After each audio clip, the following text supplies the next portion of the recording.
Not 1, not 2, not 3, not 4, not 5, but 6 straight wins for the Cleveland Cavaliers. Let's talk about their latest dub on a new episode of Locked On Cavs. You are Locked On Cavs, your daily Cleveland Cavaliers podcast.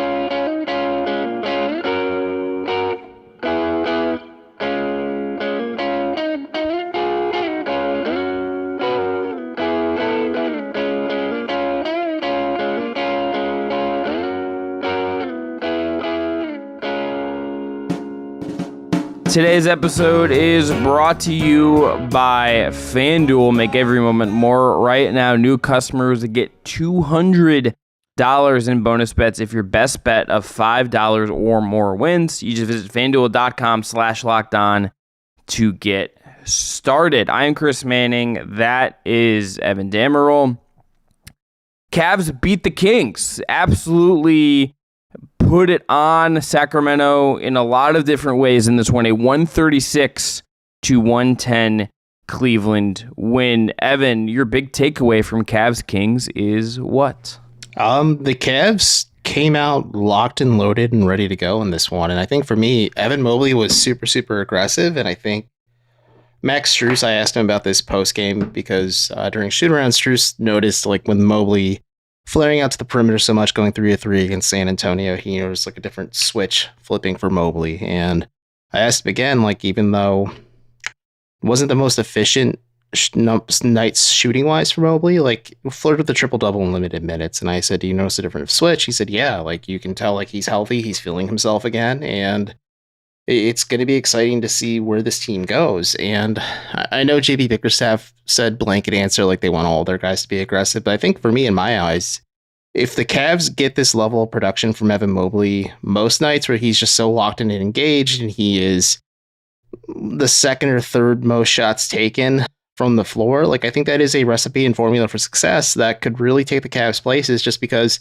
Mobley was playing a lot of high impact minutes in the time he was on the floor. Sure, plus minus doesn't really tend to lean towards that, but I just, the old eye test told me like Mobley was playing pretty hard, especially after a pretty impressive performance against San Antonio.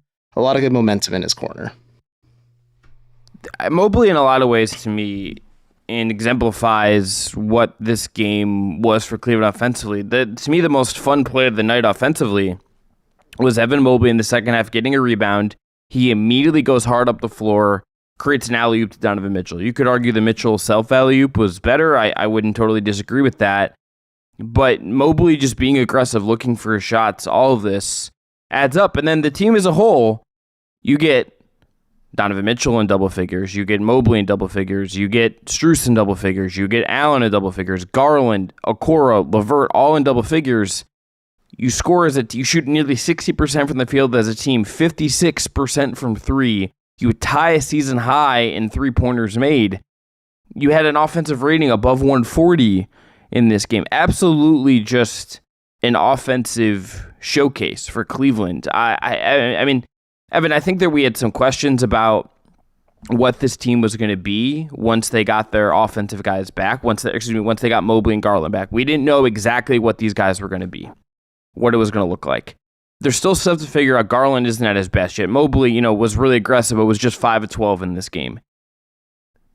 But you're starting to see that the offensive growth we saw, and all the guys really echoed this postgame. Bickerstaff has echoed this a lot as well. It doesn't feel like the offensive boom, progression, whatever you want to say, that we saw when Mobley and Garland were out is going anywhere. This game and them scoring against, not a good defensive team in Sacramento, but a team that played at a certain pace, and the Cavs played more at their pace than their pace, I would say. The fact that they played offensively at this level against a team like this and out Kings the Kings in a lot of ways is really impressive and tells us, I think, a lot about where this group is ultimately at.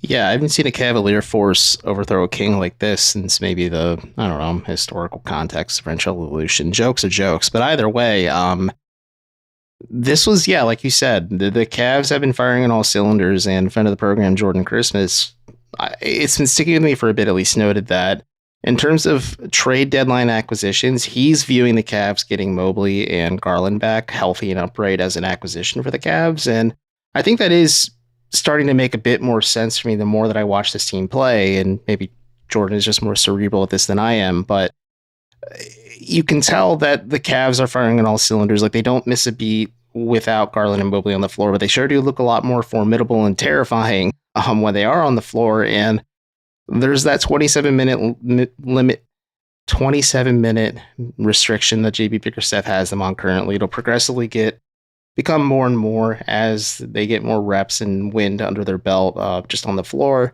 But you're starting to see the glimmers of how it does work, and also just like how they can add more intricacies and layers and just more lethality to their offense when those two are out there. Those two is in Garland and Mobley, but also like you pull those two, whether it's resting them or the minute restriction limit comes up, just because like this team is red hot, and there's going to be a moment where they stumble a little bit. It could come soon, it could come later, but they are gelling at just the right time. And I think it's always weird to think like they lost 2 games in January. They're undefeated in February so far. Granted, not very early into February, but they're the 8th seed on January 1st now, as of recording the show. And the Bucks do play on Tuesday when the show drops. But the Cavs have the second best record in the Eastern Conference, and they're in striking distance of the Boston Celtics for one, at least, with 5 games back. So weird to think just how dramatic this turnaround has been, and just like how much the Cavs have changed so much internally on the fly. But it's incredible. They're making it work, and this is, like you said, they out-Kings the Kings in terms of just like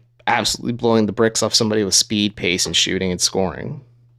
We'll get into some of the performances and how they really won the game in segment 2, but I'm going to ask you this, Evan, to wrap up segment 1. Here's the upcoming slate of games. I want you to tell me to stop when you think that that's the next game you would say there's like a 50-50 or more chance the Cavs could lose that game. Okay? I was thinking about this. I was texting with a mutual friend of ours during this game and was thinking about this as a result of him saying that. At Washington on Wednesday. At Brooklyn on Thursday. I got to laugh at the notion of them losing to the Wizards. Proceed. Okay. At Brooklyn on Thursday. At Toronto on Saturday. Home against Philly without Joel Embiid next Monday. Home versus Chicago on the 14th. Of those games before the All-Star break, I paused when I was about to say stop with Philly, where sure there's no Joel Embiid. Actually funny, I mentioned Jordan Christmas before. He said his biggest gripe with Nick Nurse is the fact that the Sixers just are so flat without Joel Embiid out there. But hey, Tyrese Maxey is Tyrese Maxey, so like he could pop off if he's feeling like it and make life really hard for the Cavs. But all of these games are certainly winnable, with like, at least in my opinion, the Philly one being the diciest leading into the All-Star break. What are your thoughts? I think it's Philly pre-All-Star break. You go look post-All-Star break. You get Orlando the Thursday after at home. Then you get Philly the next night in Philly on the second night of a back-to-back. Maybe it's that one. That came to mind. And then you also have Dallas at home on the 27th. That was the other one. And then you really get into a game that is going to be awesome, I think, and have a lot of stakes. The New York Knicks in Cleveland on March 3rd.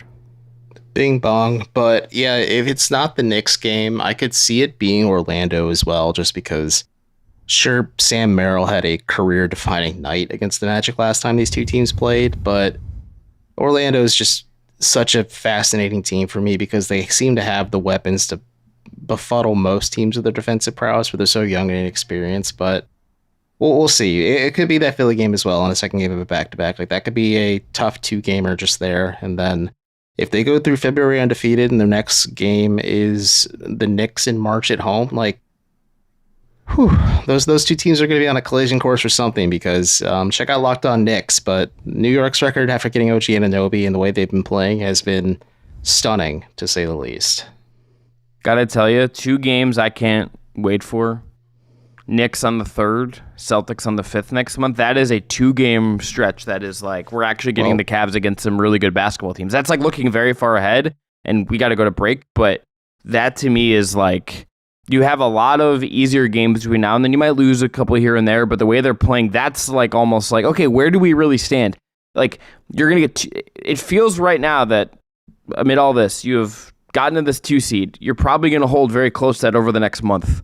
You get to that spot, you're actually going to learn something, and it's telling, I think, how far we are looking ahead a little bit here. All right, after this, how the Cavs won this game, what performances, we'll talk about Strus, Mitchell, LeVert having some moments, all that and more after this. Today's episode is brought to you by our friends at FanDuel. Happy Super Bowl to all who celebrate from FanDuel, America's #1 sportsbook. Happy early birthday to Evan Dammarell, whose birthday, I believe, actually falls on Super Bowl Sunday again this year. If that date is correct, at least it's Super Bowl weekend. It's Super Bowl weekend. I don't know the date on Sunday. Your birthday is February in... 9th is my birthday. What is that, Saturday? No, that's Friday. Okay. I'll list my social and all 2 that days, information in the pay for episode if you guys want to know all my dates. So, Super Bowl bets, they have some great ones. Travis Kelce is plus 1,700 to win MVP. The over-under is set at 45.5. They have a prop. Smash every Travis Kelce line you can in favor because the Swiftie effect is real. She won Album of the Year. It's only fitting for this love story for her to say yes at the end after he is named MVP. So I'm all in. They also have a prop on jersey numbers, so you can pick over or under 19.5 on the jersey number of the first and last TD score. And so not only can you bet on who will win Super Bowl 58, but FanDuel also has bets for which players will score a touchdown, how many points will be scored, and so much more. New customers join today, and you'll get $200 in bonus bets if your first bet of $5 or more wins. Just visit FanDuel.com/lockedon to sign up. That is FanDuel.com/lockedon. Make every moment more with FanDuel, an official sportsbook partner of the NFL. All right, let's get into performances. Evan, we'll bounce back and forth. We'll pick some really stand-up performances. Where do you want to start? We touched on Evan Mobley. We did have Mobley, yeah. Yeah, but is there anything else you want to say before maybe we look forward? Just because he was pretty incredible. He did flirt with the triple-double in 27 minutes of play. Sure, he pushed and forced a little bit, but he has got a bit of an edge to him, and I'm excited to see where this takes the Cavs. But looking elsewhere on the floor, what else can you say about Donovan Mitchell at this point other than he has been everything the Cavs hoped he would be and then some, and he's really thriving in this new system the Cavs have been utilizing, spacing-wise, whether it's him shooting threes as he's a three-point contest participant or, just the spacing it provides with him attacking the basket. This is a ideal offense that we maybe haven't seen Donovan Mitchell playing in since probably the peak of his days with the Jazz. But just one, before we move off Mobley, kind of give me two passes. Mobley defensively in this game as well, I thought was just outstanding. Sabonis got very close to another triple-double. That's just kind of what he does. He did have a triple-double. Did have a triple-double? Yeah, 12, 19, and 15. He was 0.5, I believe, under his points and rebounds combined over-underline, if any of you were interested in that. But Mobley was contesting shots everywhere. He was decisive. He had 7 assists in this game as well, 14 boards, just a all-around really good game, and 2 steals, a block. Just, I thought, pretty darn good in a two-way sense, not just as a scorer. We'll talk about his shooting a little bit in segment 3, so more on Mobley to come in this episode. Evan, he made maybe the play of the night. If it wasn't for me, the Mobley thing, it was Donovan Mitchell getting stuck in the middle of the floor, looking kind of lost, shot clock's winding down, and then he's able to spin away from whoever was defending him, throws the ball off the backboard with his left hand, and finishes. And he's just on this run where you feel like almost every shot's going in. You feel like he's just brimming with confidence. He had a 29, 11 to 20 from the field, 5 of 11 from 3, 5 assists, 0 turnover night. He is absolutely just playing, I think, incredible basketball right now. And he wasn't even overwhelming in this game, but he was just still very good, and then everyone else is kind of adding to it, and you're just oh, okay. Mitchell's getting support here, and he doesn't have to be overwhelmingly great, but he is still the best player on the floor and helping them carry this home. Yeah, and you said he wasn't overwhelming in this game, but like I said, as good as advertised, had one of those momentum hype plays, like you said, with the left-hand lob pass. He said he hadn't done that since high school, and he said if he did it with his right hand, he would have done something, and I quote, crazy. So, alternate timeline, there's Donovan Mitchell throwing a right-handed lob pass. Chris has a full head of hair and a beard. I have a mustache and I'm bald, et cetera, et cetera. But, yeah, he was awesome in this game. But I think, to your point, he wasn't the lone actor in this one. It was a collective effort, it has been for the better part of almost 2 months for Cleveland. If you look at it from just a pure statistical standpoint, they had 36 assists on 51 makes. Like, that's really good. Trying to play conducive team basketball, and they've continued to do that just on a nightly basis. And Mitchell has joked a few times, like getting Garland and Mobley back just makes his life easier because he doesn't have to play as much. And we'll talk about this more in the final segment, but JB Bickerstaff's hand is kind of forced, and he admitted, like, I plan on going 10 players deep. We don't know if that'll stick in the postseason, but at least for the remainder of the regular season, like, that's the plan. And the strength and numbers the Cavs have right now, with everyone kind of feeling themselves and being confident, is really, really just beneficial for them. But to shift lanes from Mitchell real quick, you talked about defense. I think Jared Allen's individual defense at times in Sabonis was really impressive. Like, yeah, Sabonis had a triple-double in this game. He almost had it by halftime, I believe, or maybe even like by the end of the first quarter, he was flirting with like double-digit assists or something like that. But still, like, Allen played really good individual defense, and he continually just steps up for Cleveland and takes on the defensive assignment of defending some very high-quality big men, whether it's Nikola Jokic or Bam Adebayo or Joel Embiid when Embiid was healthy. He just continues just defend Kristaps Porzingis too. Like, Allen defends really well against just like really star level bigs. And if it wasn't Mobley, I think Allen did a very good job, just at least frustrating Sabonis at times. I mean, sure, he was 6-9 from had a freaking triple double with almost 20 rebounds and 15 assists, but still, like, it was like wasn't the head of the snake in this one, but Allen made sure like he wasn't able to make even a bigger impact on it, and that really stood out to me.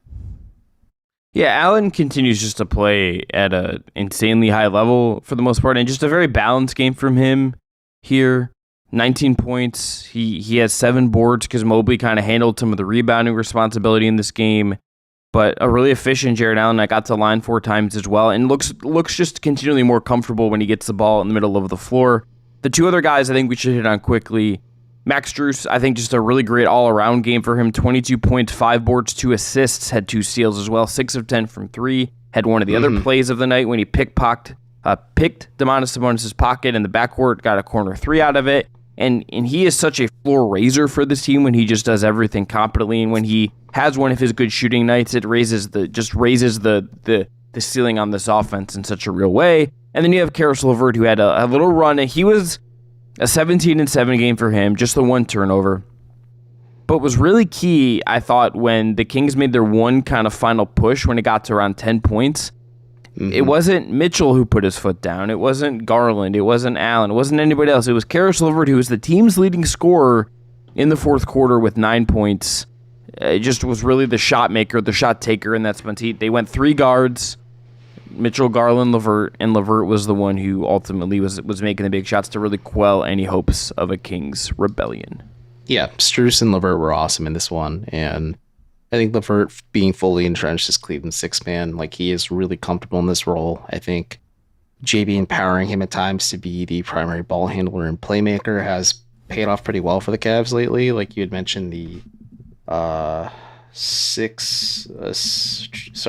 assists, 6 rebounds, and 1 turnover. Like, really consistent production from LeVert off the bench lately. And just one quick last minute shout out for me. Isaac Okoro had another very good game for me. Just obviously, not like stellar stuff like offensively from him, but really benefited from his limited shot opportunities. He was 2-2 from the perimeter. He was ripping from the perimeter comfortably and confidently, and he was taking advantage of his speed and athleticism to either get to the line where he was 2-4, or he just finished 3-4 from the floor overall. So all in all, like, just really solid bench production from the first 3 guys off the bench. I'd say 2 guys, and then it's a toss-up between Dean Wade and Sam Merrill for like that 3rd/4th guys off the bench. But like, no, the Cavs got solid production both from the reserves and their starters in this game. And if you're JB Bickerstaff, you cannot be any happier. No Cav played bad in this game, which is kind of a wild thing to say and consider here. Yeah, all right, after this break, I'm trying to think, like, there's nothing really to nitpick. Like, this was maybe the defense, just the fact that, like, you're playing Sacramento, so like the scoreboard's going to rack up really quick. But other than that, like, individually, like, nothing was bad. But even the points wise, this one, I guess we'll end this. We'll do this quickly. The Cavs in this game had an offensive rating of 1.2.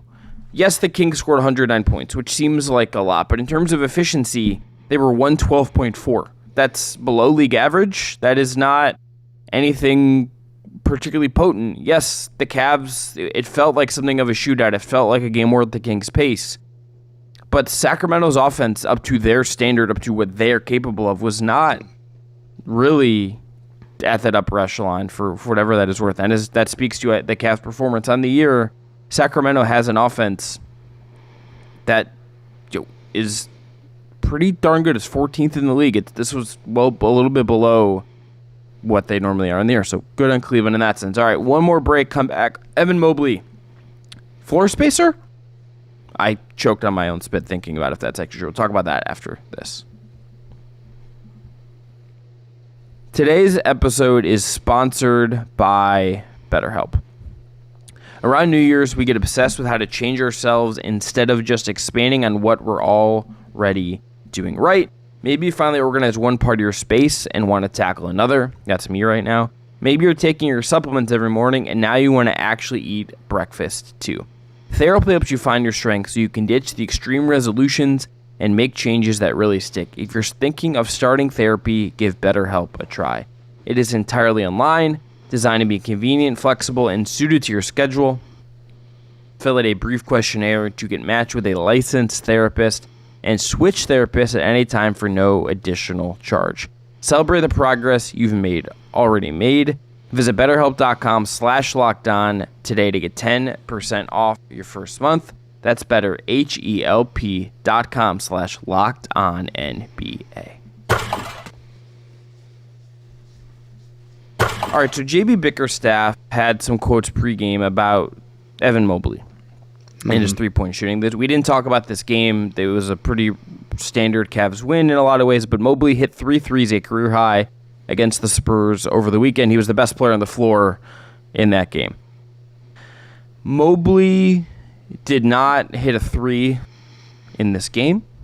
He, in fact, did not take a three in this game. So any hopes that was suddenly like a quote-unquote, the switch flipped is not the case. Excuse me, took 1 3-pointer and missed it. I apologize. 1 3-pointer did not make it, but not suddenly stroking threes all over the place.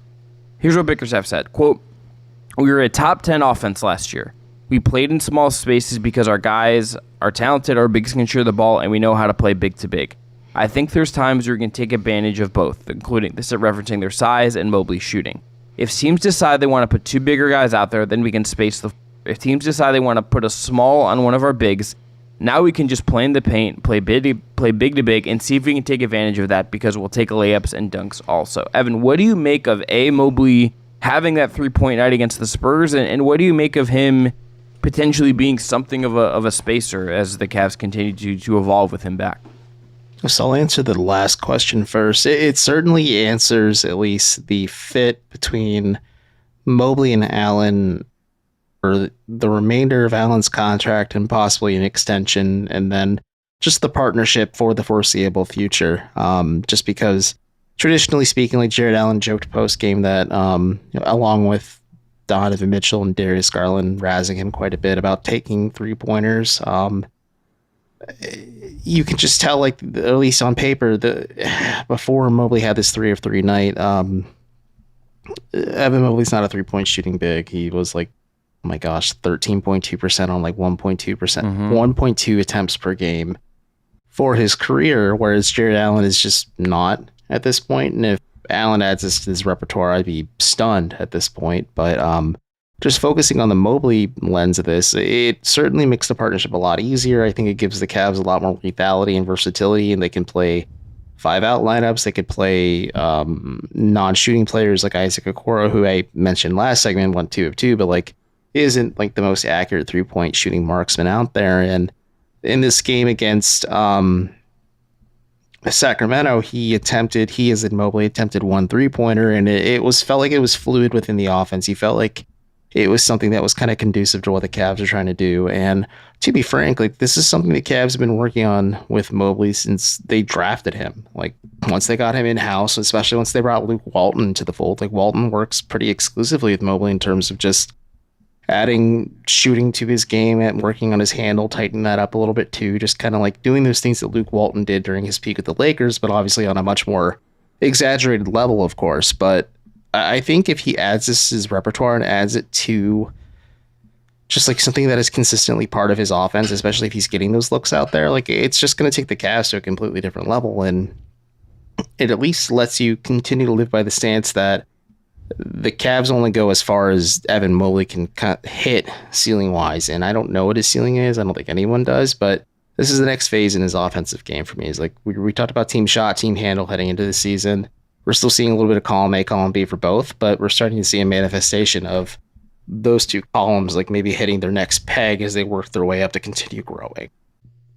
Yeah, in addition to the Cavs, he like all other NBA players has a skills trainer he works with. His guy in particular is Olin Simpson, who is at the Guard Whisperer on Instagram and stuff. He's affiliated with Wasserman, I believe. So there's some connection there, obviously, with Mobley's agency.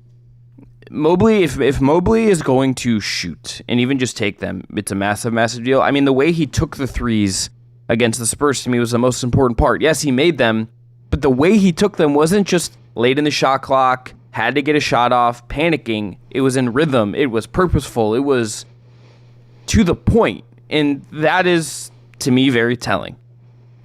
If he's going to do that, and teams at least have to think about it a little bit this year, and it's a sign of things to come, that's a huge deal, and it kind of puts some life back into what has felt like an off-Mobley season in a lot of ways. The other part of this that I think is important is the big-to-big part of it, because one of the best parts of Mobley and Allen before all of this, before the injuries, before everything, was the big-to-big stuff. They were finding each other really well on interior passing. You were getting easy looks, 2 or 3, 4 looks a game on those big-to-big passes. If you can have a little bit of both and keep some of that, and the ball keeps popping the way it is, and all of this works, can absolutely be part of the Cavs' offensive evolution. This is just going to be, I don't know exactly where I would put it on like an official list, but if I were to say what am I most now curious about over the next pre-All-Star break games, let's say, about like what happens, Mobley shooting top 3, I think. It's probably winning streak and how Garland looks, and then Mobley, it's Mobley shooting, and if he's actually going to keep taking and making threes.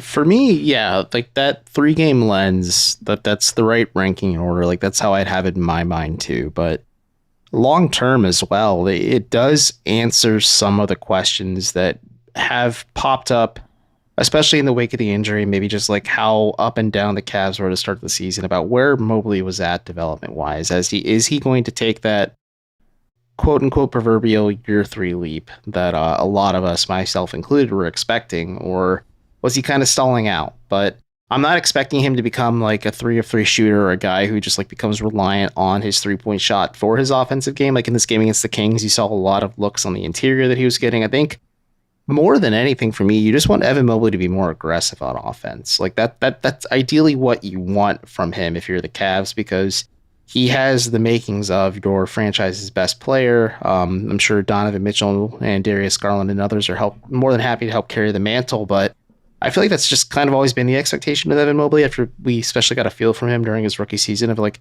okay, this rook's a little different here compared to others. But now that his offense is catching up to his defensive prowess, like I'm curious to see, like, do we see a more aggressive Evan Mobley? Like we saw it against the Spurs and it was on the perimeter, and you saw it against Sacramento where he was passing, rebounding, blocking shots, stealing the ball, and also scoring. And JB Bickerstaff told me post game, like, Mobley probably would have been more efficient. Like there's a few bunnies he probably wish he would have made. And it's just exciting for me to see, like, how does this aggressive mindset for Mobley continue? Is it through shooting? Is it through just scoring in general, kind of be more of an offensive threat and presence, versus maybe the guy who is kind of comfortable being understated on offense at times and just rather let the defense and speak for itself and just make those winning plays that do lead to the Cavs just notching up another victory on their belt. Like I'm curious to see, like, how much more does Evan Mobley have in his tank, mindful of the minute restriction and just him getting back into proper in-game shape. We're going to end there. I'm Chris Manning. That is Evan Dammarell. Thanks again to Jake Stevens. As always, we'll be getting to more after Cavs Wizards. How many wins again? 1, 2, 3, 5, 6, 6. 6 wins. 6 wins for the Cleveland Cavaliers. Really interesting stuff. We'll talk about them after Cavs Wizards. And then on Thursday, we'll have a trade deadline recap episode, and we'll do a Cavs net recap as well to finish out the week. We'll talk to you then. Thanks again for tuning in. Enjoy the rest of your day.